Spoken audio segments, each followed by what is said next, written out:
اعوذ باللہ من الشیطان الرجیم بسم اللہ الرحمن الرحیم۔ Class 9th N1 P1 girls and boys, السلام علیکم۔ آج اردو کا جو ہم کام کریں گے اس کا عنوان ہے نعت، شاعر کا تعارف، اور ہم تشریح کریں گے، ساتھ میں مختصر سوالات سبق نمبر 2 یعنی مرزا غالب کے اعداد و خسائل کے کریں گے۔ بچوں، آج تاریخ ہے 16 اپریل 2020۔ تو آئیے ہم آج کے کام کی طرف بڑھتے ہیں۔ سب سے پہلے ہم شاعر کا تعارف پڑھیں گے۔ نعت کے شاعر کا تعارف ہوگا بچوں۔ جب آپ کسی شاعر یا مصنف کا تعارف پڑھتے ہیں، اس کی ڈیٹ آف برتھ، اس کی ڈیٹ آف ڈیتھ، اور کہاں پیدا ہوئے، کب پیدا ہوئے اور انہوں نے وفات کب پائی، یہ تو کامن سوالات ہیں، آپ لوگوں نے لازمی طور پر یاد کر لینے۔ بورڈ میں یہ MCQs کی شکل میں بھی آ سکتے ہیں اور شارٹ کویسچن کی شکل میں بھی، آپ لوگوں نے لازمی طور پر انہیں یاد کر لینا ہے۔ تو آئیے ہم شاعر کا تعارف پڑھتے ہیں۔ پہلے نعت کے شاعر امیر بنائی کے بارے میں پڑھنے جا رہے ہیں۔ چونکہ یہ N1 کو نہیں پڑھایا ہوا تھا پہلے، اس لیے آج کمپلیٹ اسے کریں گے ہم، مکمل ہی پڑھنا پڑے گا، کیونکہ 9th N1 کی کلاس کو ابھی یہ نہیں کروایا تھا۔ تو آپ لوگوں کے جو ریمیننگ چیپٹرز ہیں وہ کمپلیٹ کروائے جائیں گے بچوں، آپ کو اس کے بارے میں پریشان ہونے کی ضرورت نہیں ہے۔ تو آئیے ہم پڑھتے ہیں شاعر کا تعارف۔ شاعر کا نام ہے امیر بنائی۔ امیر تخلص کرتے ہیں، اوپر تخلص کا سائن بھی آپ لوگوں کو نظر آ رہا ہے۔ 1828 میں پیدا ہوئے اور 1900 میں ان کا انتقال ہوا۔ 1828 میں پیدا ہوئے اور 1900 میں ان کا انتقال ہوا۔ منشی امیر بنائی نصیر الدین حیدر کے عہد میں لکھنؤ میں پیدا ہوئے۔ آپ کے والد کا نام مولوی کرم محمد تھا۔ غور سے سن لیں، اور سارے کا سارا آپ کو نام بھی پتہ ہونا چاہیے ان کا کیا تھا، کب پیدا ہوئے، کہاں پہ ان کی وفات ہوئی، اور والد کا نام ان کا کیا تھا۔ آپ حضرت مخدوم شاہ مینا لکھنوی کی اولاد سے تھے۔ مخدوم شاہ مینا لکھنوی، اسی لیے اپنے نام کے ساتھ مینائی لکھتے تھے۔ آپ نے اپنی ابتدائی تعلیم مفتی سعد اللہ رامپوری سے حاصل کی۔ بعد ازاں تعلیم مکمل کرنے کے لیے علماء فرنگی محل کے مدرسے میں داخل ہوئے۔ منشی مظفر علی اسیر سے شاعری میں اصلاح لی۔ کم عمری میں ہی شاعری میں بلند مقام حاصل کر لیا۔ ابھی آپ کی عمر 20 سال تھی کہ نواب واجد علی خان نے اپنے دربار میں طلب کیا اور کلام سنا۔ 42 سال رامپور کے نواب یوسف علی خان اور نواب کلب علی خان کے استاد رہے۔ آخری زمانے میں نواب مرزا داغ نے انہیں، یہ پورا نام ان کا داغ دہلوی بھی ہے، انہیں حیدرآباد بلوایا۔ وہاں جاتے ہی بیمار ہو گئے اور اسی بیماری کے دوران انتقال ہوا۔ بچوں، پہلا پیراگراف جو ہوتا ہے شاعر کے تعارف کا، اس میں ان کے حالات زندگی، ان کا نام، والد کا نام وغیرہ ہوتا ہے، اور جو درمیان والا پیراگراف ہوتا ہے اس میں شاعر کی شاعری کے بارے میں، ان کے اسلوب کے بارے میں، ان کے انداز بیان کے بارے میں ہوتا ہے، اور آخری پیراگراف عموماً ان کی کتابوں سے ریلیٹڈ ہوتا ہے۔ تو بچوں، دوسرا پیراگراف ہے امیر بنائی کا شمار اپنے عہد کے قادر الکلام شاعروں میں ہوتا ہے۔ آپ تشریح میں بھی یہ لکھ سکتے ہیں، ان میں سے 2 لائنیں کوئی بھی سلیکٹ کر کے۔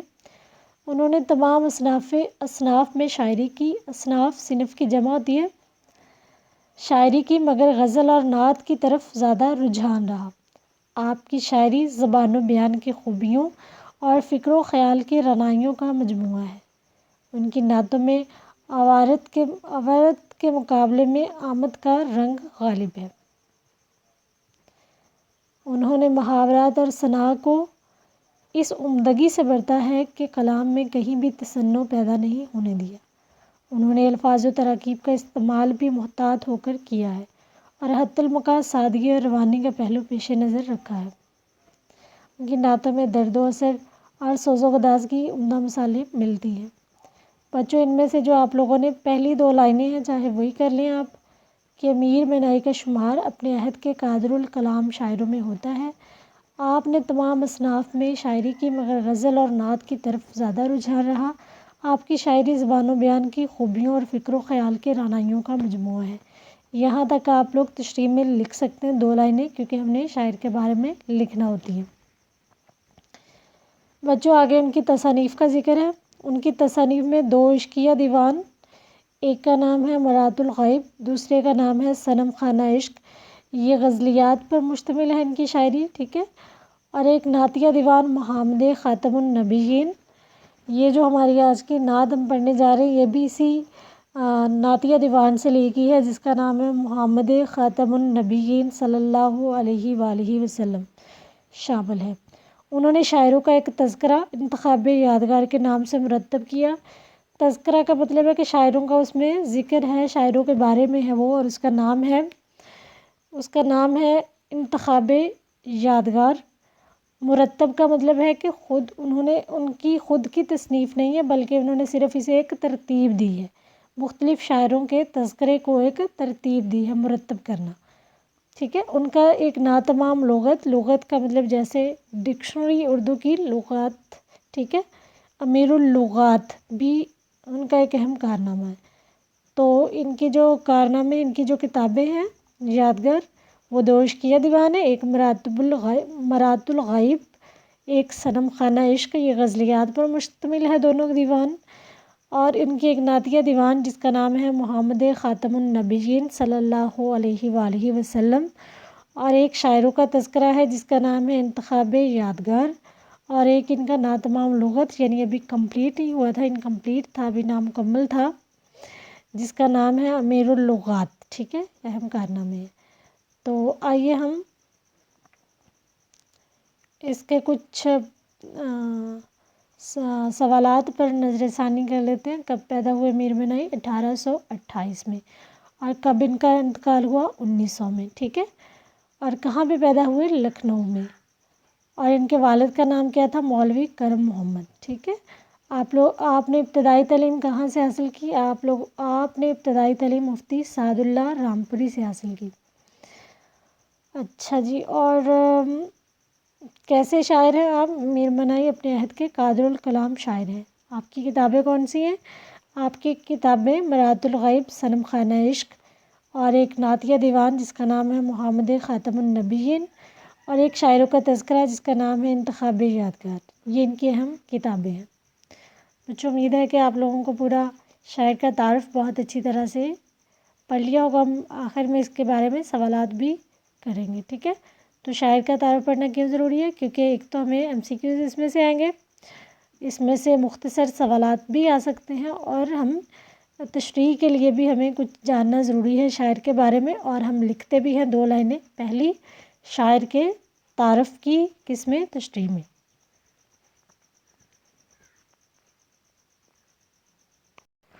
ڈیئر اسٹوڈنٹس، ہم تشریح کریں گے نعت کے اشعار کی۔ شاعر کا نام اس کے امیر منائی ہے، اور نظم کا عنوان نعت ہے، ٹھیک ہے۔ صبا بے شک آتی مدینے سے تو ہے، صبا بے شک آتی مدینے سے تو ہے، کہ تجھ میں مدینے کے پھولوں کی بو ہے۔ پہلے ہم معنی اس کا دیکھیں گے۔ صبا صبح کی ہوا، بے شک اس میں کچھ شک نہیں، مدینہ عربی میں شہر کو بولتے ہیں، چونکہ یہ مخصوص ہے اس شہر کے لیے جہاں پہ حضور صلی اللہ علیہ وآلہ وسلم کا روضہ مبارک ہے، جہاں پہ حضور صلی اللہ علیہ وآلہ وسلم ہجرت کر کے مکہ سے گئے تھے، تو اس کا نام ہی مدینہ ہے، ٹھیک ہے۔ کہ تجھ میں مدینے کے پھولوں کی بو ہے، پھول کی جمع ہوتی ہے، گل، بو خوشبو۔ صبا بے شک تو مدینے سے آتی ہے اور تیرے اندر پھولوں کی خوشبو ہے۔ امیر منائی کا شمار اپنے عہد کے قادر الکلام شاعروں میں ہوتا ہے۔ انہوں نے تمام اصناف میں شاعری کی، مگر نعت اور غزل کی طرف زیادہ رجحان رہا۔ آپ کی شاعری زبان و بیان کی خوبیوں اور فکر و خیال کی رعنائیوں کا مجموعہ ہے۔ زیر تشریح شعر میں شاعر پہلے مصرعے میں ہر سو پھیلنے والی ہوا سے مخاطب ہے کہ اے ہوا، تیرے بارے میں میرا غالب یقین ہے کہ تیرا نقطہ آغاز دیار مصطفیٰ صلی اللہ علیہ وآلہ وسلم ہے، جس کی تصدیق عصر حاضر کی سائنس بھی کر چکی ہے کہ کرۂ ارض میں ہوا کا نقطہ آغاز شہر مدینہ ہے۔ گویا دوسرے لفظوں میں ہم کہہ سکتے ہیں کہ پوری دنیا کو آکسیجن مدینے سے مل رہی ہے۔ دوسرے مصرعے میں شاعر اپنی بات میں تقویت پیدا کرنے کے لیے دلیل پیش کرتے ہیں کہ اے صبح کو چلنے والی ہوا، مجھے یہ کیوں کر معلوم ہوا کہ تو مدینے سے آتی ہے؟ دراصل تیرے اندر پھیلی ہوئی پیاری خوشبو اس بات کا پتہ دے رہی ہے کہ مدینے میں کھلنے والے پھولوں کی سی خوشبو تیرے دامن میں بھی آباد ہے۔ بقول شاعر، یاد جب مجھ کو مدینے کی فضا آتی ہے، یاد جب مجھ کو مدینے کی فضا آتی ہے، سانس لیتا ہوں تو جنت کی ہوا آتی ہے۔ شاعر دراصل یہ کہہ رہے ہیں کہ صبح کے وقت چلنے والی میٹھی میٹھی ہوا سے انسانی وجود سکون پاتے ہیں۔ اگر فضا میں خوشبو کو شامل کر دیا جائے تو ماحول معطر ہو جاتا ہے۔ گویا اس ساری کائنات کے لیے جو سب سے عام نعمت ہوا ہے وہ ہمارے شہر مدینہ سے نصیب ہوتی ہے۔ چنانچہ شاعر ہوا سے مخاطب ہوتے ہوئے کہتا ہے کہ تیرے اندر مدینے کے پھولوں کی خوشبو بسی ہوئی ہے جو ہر عاشق کے دل کو معطر کر رہی ہے۔ بچوں، شاعر نے تشبیہات و استعارے کا ذکر کیا۔ یہاں پہ علم بیان کی دو قسمیں ہوتی ہیں، تشبیہ اور استعارہ۔ اس شعر کی خوبصورتی میں اضافے کا باعث بنتی ہیں۔ تشبیہ میں کسی مشترک خصوصیت کی بنا پر ایک چیز کو دوسری چیز کی مانند قرار دیا جاتا ہے۔ یہاں صبا کو اہل مدینہ کی مانند قرار دے کر تشبیہ کی مثال دی گئی ہے، جبکہ اہل مدینہ کے لیے پھولوں کا لفظ استعارے کے طور پر آیا ہے۔ شاعر کہہ رہے ہیں کہ صبا کی ادائیں بتا رہی ہیں کہ یہ مدینہ منورہ سے آئی ہے۔ وہ یوں اس کی بڑی حد تک وہی صفات ہیں جو اہل مدینہ کا شیوا رہی ہیں، نرمی، ملائمت، حق شناسی اور بردباری مدینے والوں کی ازلی صفات ہیں، اور انہی کی بدولت انہوں نے اسلام کی ترویج و ترقی میں نمایاں کردار ادا کیا۔ اب دوسری طرف آئیے تو دیکھا جائے کہ اس میں کون سی تشبیہ کا استعمال ہوا ہے۔ تو شاعر نے صبا کو اہل مدینہ کی صفات کا حامل قرار دے کر بالکل حقیقت بیان کی ہے کہ صبا فرحت اور تازگی کی علامت ہے۔ اس کا نام آتے ہی بدن میں ٹھنڈک کا احساس نمایاں ہو جاتا ہے۔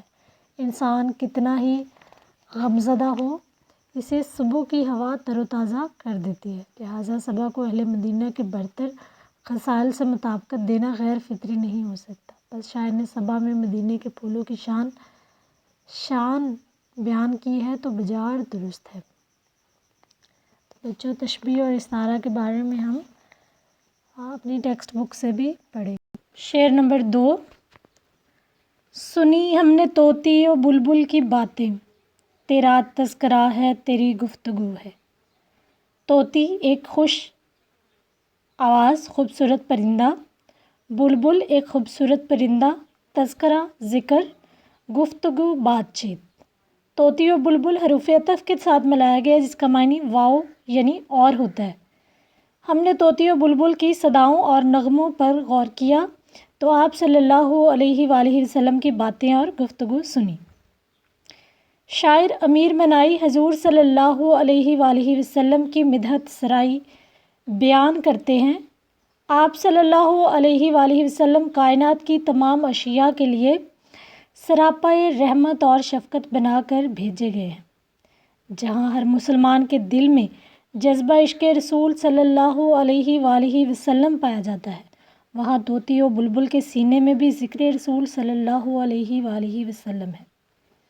شاعر نے ان پرندوں کی صداؤں پر غور کیا تو درود و سلام کی پکار تھی۔ بقول شاعر، ہر بلبل چمن ہے ثنا خوان مصطفیٰ، ہر بلبل چمن ہے ثنا خوان مصطفیٰ، ہر گل ہزار دل سے ہے قربان مصطفیٰ، ہر گل ہزار دل سے ہے قربان مصطفیٰ صلی اللہ علیہ وآلہ وسلم۔ بچوں، دنیا کی کوئی بھی ایسی چیز نہیں جو نبی کریم صلی اللہ علیہ وآلہ وسلم کی محبت میں دل و جان سے فدا نہ ہو۔ آپ صلی اللہ علیہ وآلہ وسلم کی ذات مبارک جہاں انسانی مساوات اور غریبوں کی خبر گیری کا عملی نمونہ پیش کرتی تھی، وہاں چرند پرند کے ساتھ بھی آپ صلی اللہ علیہ وآلہ وسلم کا حسن سلوک بے پناہ تھا۔ قرآن پاک میں اللہ تعالیٰ نے خود حضور صلی اللہ علیہ وسلم کا ذکر اس طرح فرمایا ہے، وَرَفَعْنَا لَكَ ذِكْرَكَ، ہم نے آپ کے ذکر کو بلند کر دیا۔ بقول علامہ اقبال، چشم اقوام یہ نظارہ ابد تک دیکھے، چشم اقوام یہ نظارہ ابد تک دیکھے، رفت شان رفعنا لک ذکرک دیکھے۔ اللہ تعالیٰ نے اپنے ذکر کے ساتھ نبی کریم صلی اللہ علیہ وآلہ وسلم کے ذکر کو بھی زندہ رکھا۔ آفتاب نبوت کی شہادت جہاں پرندے دیتے ہیں، وہاں بے جان کنکریاں بھی اشہد ان لا الہ الا اللہ پکار اٹھتی ہیں۔ سورۃ نبا میں اللہ تعالیٰ نے، سورۃ الانبیاء میں اللہ تعالیٰ نے فرمایا ہے، وَمَا أَرْسَلْنَاكَ إِلَّا رَحْمَةً لِّلْعَالَمِينَ، اور ہم نے آپ صلی اللہ علیہ وآلہ وسلم کو تمام جہانوں کے لیے رحمت بنا کر بھیجا۔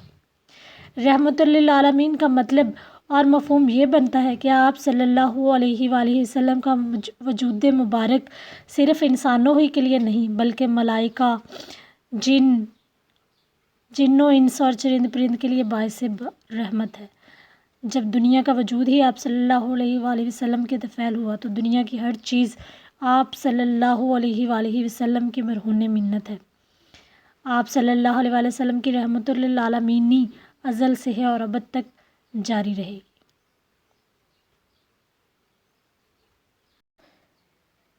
بچوں، شعر نمبر 3 کی تشریح ہم کریں گے۔ جیوں تیرے در پر، مروں تیرے در پر، یہی مجھ کو حسرت، یہی آرزو ہے۔ جیوں تیرے در پر یعنی تیرے ہی در پر میں زندہ رہوں، مروں تیرے در پر، اور اگر مجھے موت آئے تو تیرا در نصیب ہو۔ یہی مجھ کو حسرت، میری تمنا یہی ہے، یہی آرزو ہے اور میری خواہش یہی ہے۔ یہ میری حسرت اور آرزو ہے کہ میری زندگی مدینہ میں بسر ہو اور قیامت آئے تو مدینہ کی مٹی نصیب ہو۔ امیر منائی کی خواہش ہے کہ جینے اور مرنے کے لیے مدینہ منورہ کی پاک دھرتی نصیب ہو۔ مدینہ منورہ وہ سرزمین ہے جہاں نبی کریم صلی اللہ علیہ وآلہ وسلم کی مہمان نوازی کا شرف ملا، اور مدینہ کو اللہ تعالیٰ نے نبی کریم صلی اللہ علیہ وآلہ وسلم کی ہجرت کے لیے پسند فرمایا۔ بقول شاعر، حسرت ہے دم نکلے در شاہ عرب پر، حسرت ہے دم نکلے در شاہ عرب پر، مدفن ہو تو سایہ دیوار مدینہ۔ مدینہ جس پر پورے جہاں کی عظمتیں قربان ہیں، اس شہر کو پاکیزگی اور تقدس نبی کریم صلی اللہ علیہ وسلم کے قرب کی وجہ سے نصیب ہوا۔ ہر سچا مسلمان جس کے دل میں جذبہ عشق رسول صلی اللہ علیہ وآلہ وسلم موجود ہے، ان گلیوں کو پاکیزہ نگاہ سے دیکھتا ہے۔ بقول شاعر، الہی دکھا دے بہار مدینہ، الہی دکھا دے بہار مدینہ، کہ دل ہے بہت بے قرار مدینہ۔ کہاں ایسے دن ہیں، کہاں ایسی راتیں، نرالے ہیں لیل و نہار مدینہ۔ بچوں، دراصل شاعر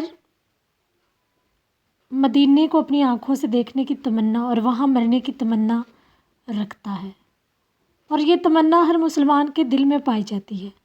آپ صلی اللہ علیہ وسلم کو کفار مکہ نے ہر طرح کی تکالیف دی تو اللہ تعالیٰ کی طرف سے مدینے کی طرف ہجرت کرنے کا حکم ملا۔ مدینے کے صحراؤں کو آپ نے قیام اور وصال سے وہ عظمت اور شان بخشی کہ آج پورے جہاں کی گلیاں مدینے کی گلیوں پر قربان ہیں۔ شاعر کی خواہش ہے کہ اسے مدینے میں موت آئے تاکہ جنت البقیع میں دفن ہو اور نبی کریم صلی اللہ علیہ وآلہ وسلم کا ہمسایہ بن کر روز قیامت کے دن آپ کی سفارش کا زیادہ حقدار بن جائے، کیونکہ روز قیامت سب سے پہلے مکہ اور مدینے کے لوگ قبروں سے اٹھیں گے اور آپ صلی اللہ علیہ وسلم کے جھنڈے کے سائے میں مقام روز محشر کی طرف آئیں گے۔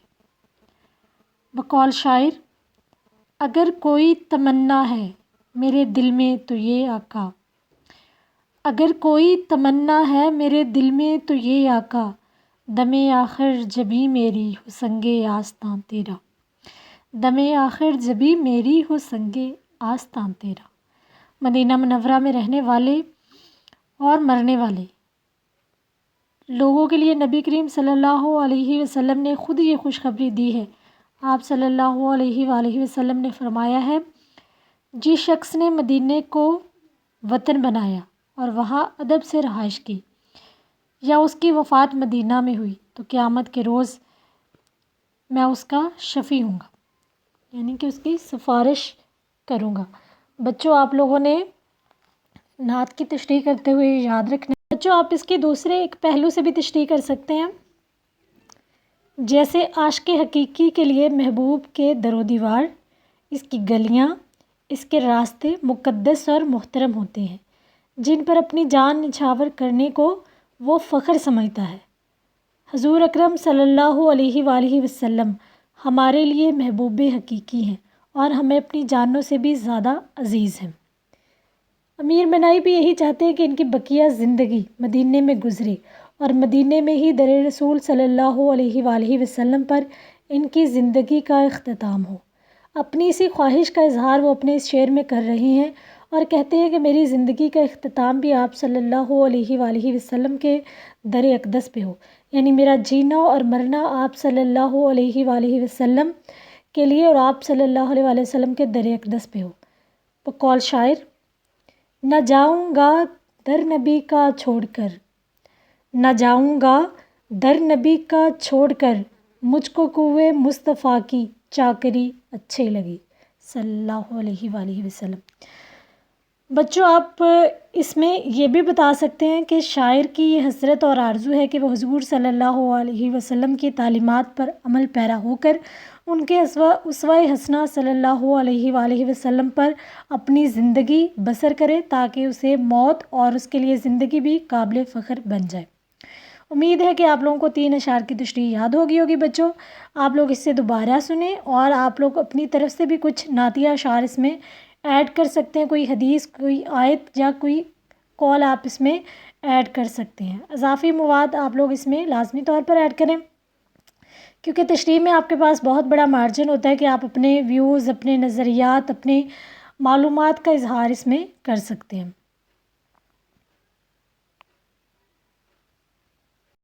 بچوں، یہ ہمارا اگلا ایک چھوٹا سا ٹاپک ہے، بلکہ یہ رویہ نہیں ہے ہماری، یہ مرزا غالب کے ادات و خصائل کے سوالات ہیں۔ آپ لوگوں نے اس کا ٹیسٹ یاد کرنا ہے کل، اور ٹیسٹ کے لیے سلیبس میں یہاں پہ آپ لوگوں کو بتا دوں گی اینڈ پہ کہ آپ لوگوں کا کل کس چیز کا ٹیسٹ ہوگا۔ کل میں ٹیسٹ آپ کو دوں گی اور پرسوں ہم اس پہ ڈسکشن کریں گے۔ بچوں، پہلا سوال ہے، مرزا غالب کیسے اخلاق کے مالک تھے؟ اس کا جواب ہے، مرزا غالب کے اخلاق نہایت وسیع تھے، وہ ہر شخص سے بہت کشادہ پیشانی سے ملتے تھے، ہر شخص سے بہت کشادہ پیشانی سے ملتے تھے۔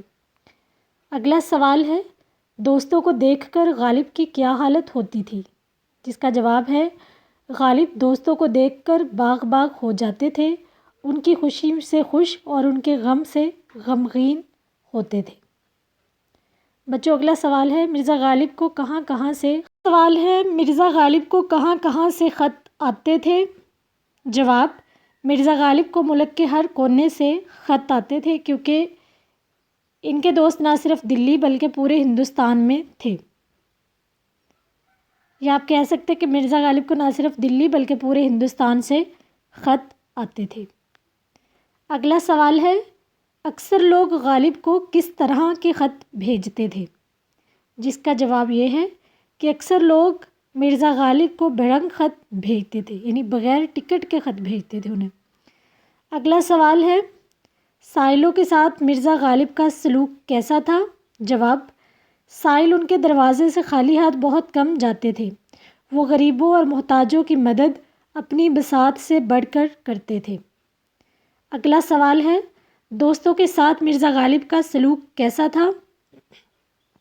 جواب، دوستوں کے ساتھ ان کا سلوک نہایت شریفانہ تھا، وہ ضرورت مند دوستوں کی مدد بھی کرتے تھے۔ آپ اس کا اور بھی کوئی جواب لکھ سکتے ہیں جو دوستوں کے حوالے سے یہاں پہ دیا ہوا ہے۔ مرزا غالب کے مزاج کی خاص خوبی کیا تھی؟ تو ظرافت مرزا غالب کے مزاج کی خاص خوبی تھی. انہیں حیوان ناطق کی بجائے حیوان ظریف کہا جائے تو بجا ہے.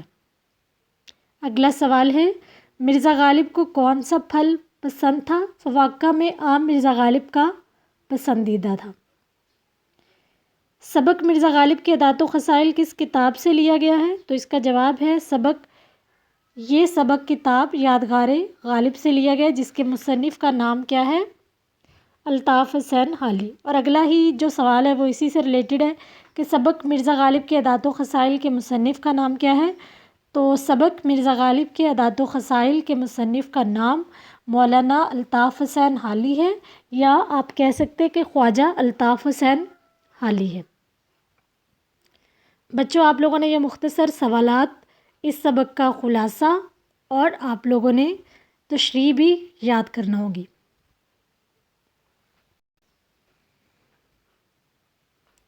بچوں یہ آپ کے ذہن میں کچھ سوالات ہو سکتے ہیں. پہلا سوال جو لکھا ہوا ہے امیر منائی کب پیدا ہوئے؟ بچوں یہ مختلف بکس پہ مختلف ہے. آپ لوگوں نے جو ایڈیشن آپ لوگوں کا نیو ہے 2019-20 والا وہاں سے دیکھنا ہے. تو 1828 ہے ان کی ڈیٹ آف برتھ. 1828 بہت اچھی طرح یاد کریں کہ ان کی ڈیٹ آف برتھ 1828 ہے. ایک بک میرے پاس تھی جو کہ ایڈیشن ہے 2017 یا 16 کا ہے. اس کے مطابق 1831 یا 30 ہے. تو صحیح جو ان کی ہے وہ 1828 ہے. آپ اسے نوٹ کر لیں اچھی طرح. ایک بک پہ 1832 بھی لکھا ہوا ہے. تو یہ کنفرم ہے کہ 1828 ان کی ڈیٹ آف برتھ ہے. ٹھیک ہے. اگلا سوال ہے امیر منائی کے والد کا نام کیا ہے؟ تو امیر منائی کے والد کا نام مولوی کرم محمد ہے.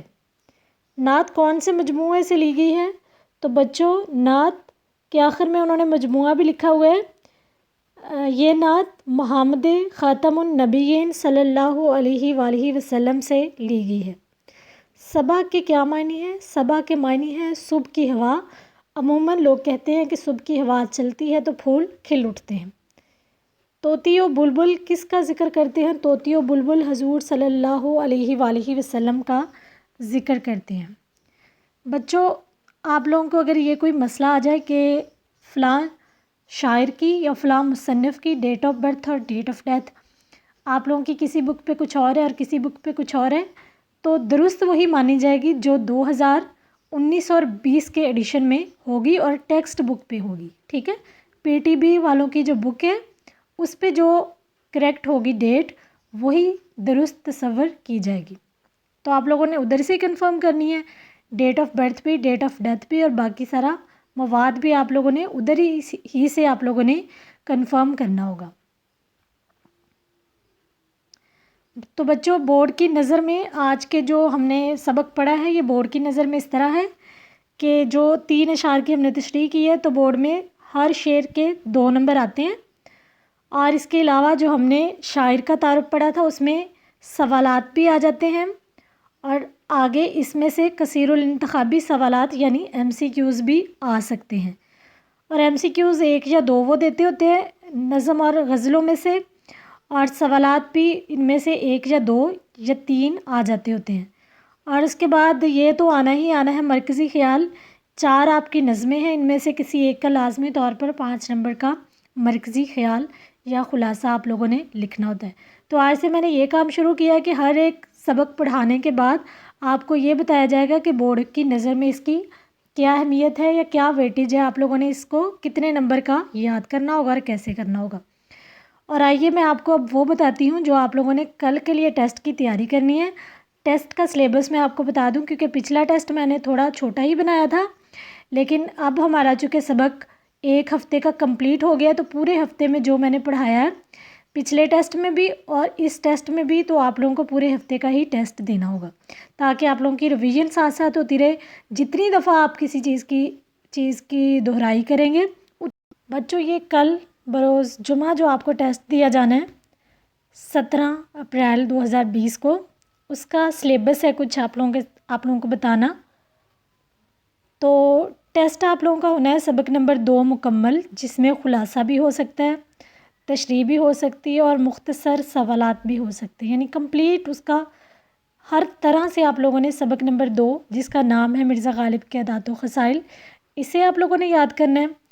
اور اگلے نمبر پہ ہے نظم حمد مکمل، اس میں مرکزی خیال ہو سکتا ہے، تشریح ہو سکتی ہے، سوالات ہو سکتے ہیں، اور سب میں کثیر الانتخابی سوالات یعنی MCQs بھی دونوں چیپٹرز میں سے ہو سکتے ہیں۔